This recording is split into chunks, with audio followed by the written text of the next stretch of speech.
Hi guys and girls, I'm Obsidian Ant and welcome back to Elite Dangerous. Distant Worlds 2 is set to launch in a few days on the 13th of January, and I've been seeing a lot of questions out there on what type of ship people should take. So in this video I take a look at that question. Now I know there are a lot of players out there that have come along and joined the game in recent weeks, so this video is certainly aimed at all of you. But it should also be helpful to any other players wondering what type of ship they should take along on the Distant Worlds 2 expedition. And in case you're wondering what Distant Worlds 2 is, do have a look at the link on the screen right now. As a side note here, I will be focusing purely on exploration builds in this video. That is to say, if you want a deep space mining build or a deep space combat build, then those details won't be available in this video. Now there are a number of exploration builds and ships you could take, along with a multitude of variants. So instead of focusing on all of them, I will cover a few builds for different price ranges. All of these builds aim for flexibility and as much self-sufficiency as possible. This means that they are not optimal builds for pure jump range, so you won't be finding any 80 light year capable ships here. Instead, these builds are aimed at flexibility and exploration for the respective budget for each particular ship type. Finally, these builds also have minimal engineering, as I know a lot of players, especially new ones, will not have a lot of engineers unlocked. The engineering modifications here then can be done by a single engineer, Felicity Farseer, but if you have more engineers unlocked, then you can of course modify the ship further to get a slightly better jump range. So, before we get into the ships, let's take a look at some of the all-important exploration equipment.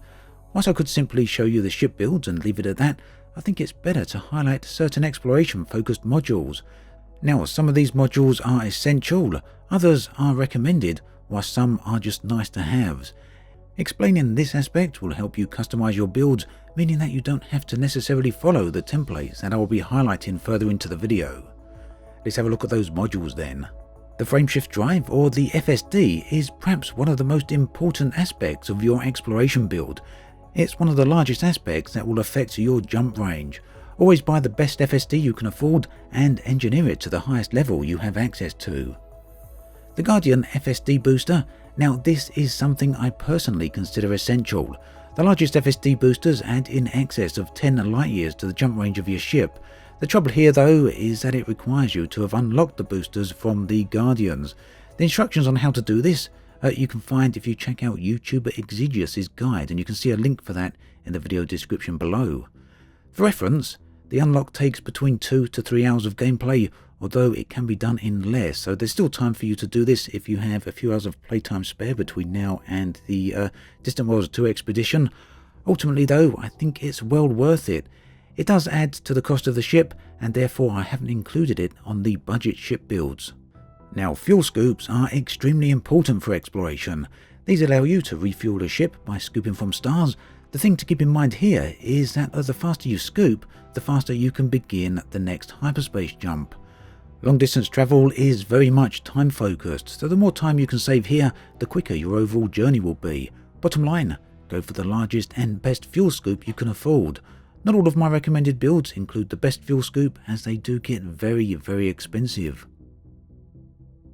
Auto Field Maintenance Unit, or AFMU, is another very important tool for exploration. This allows you to repair all your modules on your ship with the exception of the power plant. It also allows you to repair your ship's canopy if it gets damaged, just so long as it hasn't completely blown. Also, do keep in mind that the AFMU cannot repair hull damage. The size and quality of an AFMU determines the amount of repair resources that it can carry. However, the AFMU can also be restocked via synthesis, which is the ability to restock using collected materials. For that reason, you can choose whatever size AFMU you are comfortable with. For the most part, I choose mid-sized AFMUs. Now, some people fly exploration ships shieldless. This reduces the mass of the ship and increases the jump range. However, personally, I would not recommend flying shieldless, especially on an expedition the size of Distant Worlds 2. That said, you don't need large shields. As with the AFMU, I personally often fill one of the respective ship's mid-sized optional slots with shields, so yeah, you don't need anything too large, just large enough to keep you safe from hitting the ground too hard. Now, repair limpets, these are entirely optional. They are good if you're planning on helping anyone out who has a damaged hull. However, in terms of self-sufficiency, a repair limpet controller is also good for repairing your own hull. If you take a repair limpet controller, you will also need this space to carry limpets, so also fit a small cargo rack.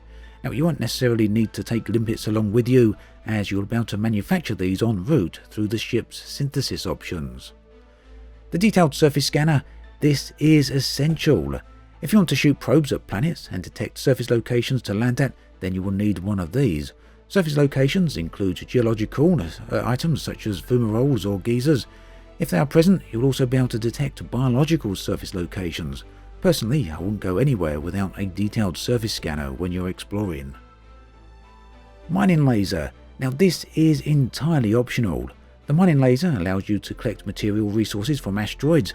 If you get trapped in a system without any landable planets, you may want to use a mining laser for jumponium material if the jump is a little bit too high for you to escape again.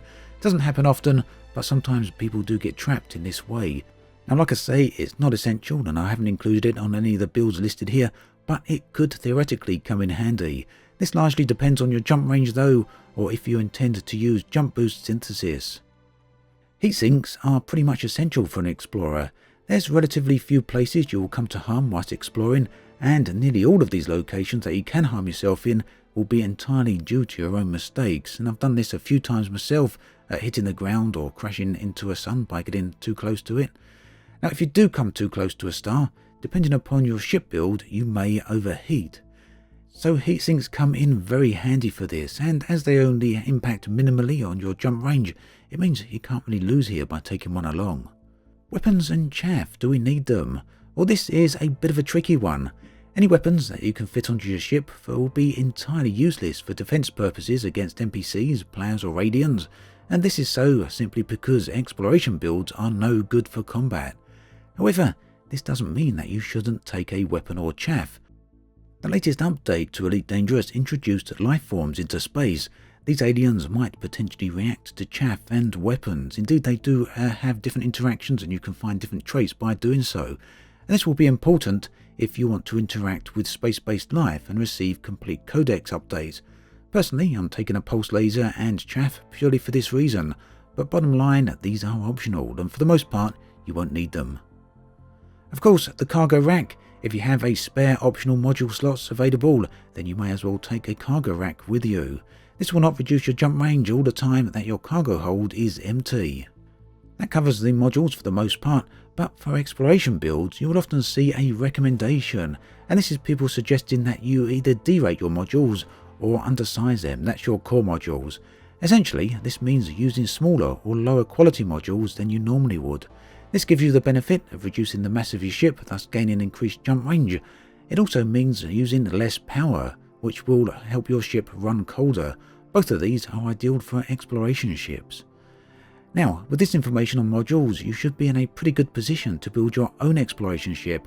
Also, my intent here is to give you the necessary information to modify the following ship builds to your own tastes and requirements. So as to the ships, there are three price ranges that we're going to focus on here: the low price, the mid price, and the high-end price.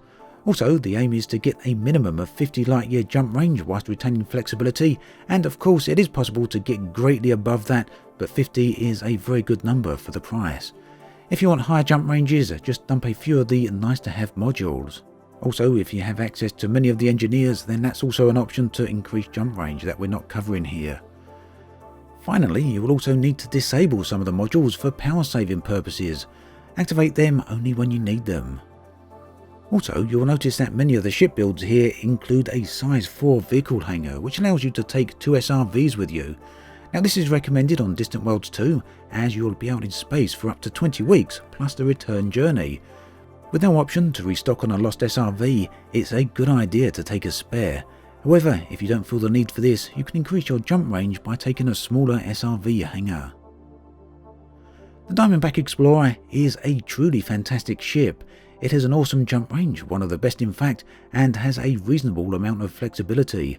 Whilst it doesn't have all the available module slots of say the Asp Explorer, it does give you most of the things that you're going to need. The Asp Explorer has long been one of the best exploration ships in the game and has always been my go-to ship for most activities. Personally, I don't like the larger ships, which means the Anaconda isn't an option for me. This always left the Asp Explorer, at least until the arrival of the Quake Phantom. Now, a full build of the Asp Explorer is a fair amount of credits more than the Diamondback. However, it's still a long way from the high-end prices. The Asp has a lot of flexibility in terms of module slots, so it's one of the ships that's the most popular for exploration expeditions.